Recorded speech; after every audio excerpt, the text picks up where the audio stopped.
for a lot of historians, we understand that the Emancipation Proclamation did not free anyone, because you can't free people in states that don't fall underneath your purview. Remember that, states like South Carolina, my home state, had become its own country, the Confederate States of America. So they were saying, look, while you look to free all of our enslaved people, we're looking to enslave all of your free people. That the two documents essentially canceled each other out.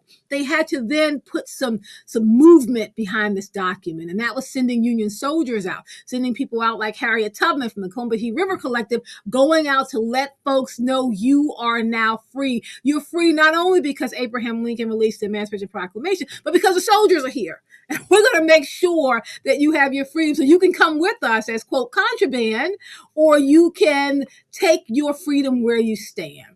By the time they got to Galveston, Texas, which was the outermost part of the Confederacy, they hadn't gotten the news. Why? Because news moves slowly. We know that. But we also know that it was illegal for enslaved people to read or write. So documents that had been released, they weren't given to enslaved people. So when the Union soldiers showed up and said, hey, y'all, by the way, not only are you free, you've been free, that this document freed you quite a long time ago, there was a sense of celebration, a sense of breathing and realizing that freedom had come. 1 year later, the formerly enslaved people in Galveston, Texas, started celebrating their Independence Day, what they call Juneteenth, that moment when they found out that they were indeed free. And so there was this push to try to mark a moment.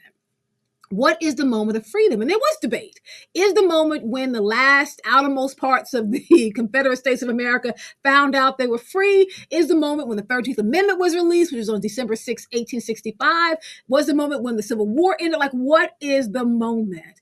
And for a lot of people, they kind of rallied around Juneteenth.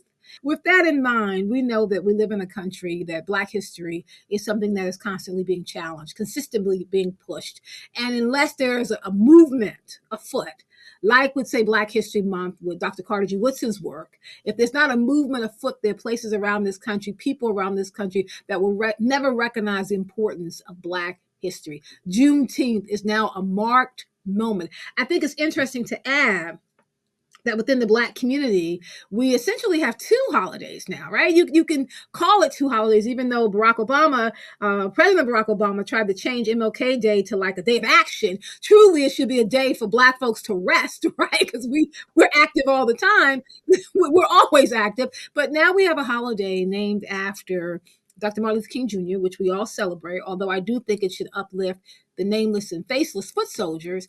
And now we have Juneteenth, that moment to mark and think about American slavery, to think about the process of freedom, but also to recognize that, as the old Southern Black pastors would say, we ain't where we used to be, but we ain't where we want to be. So we got to kind of look back and look forward, right? We still have a long way to go, but we're a lot farther along the path than we used to be.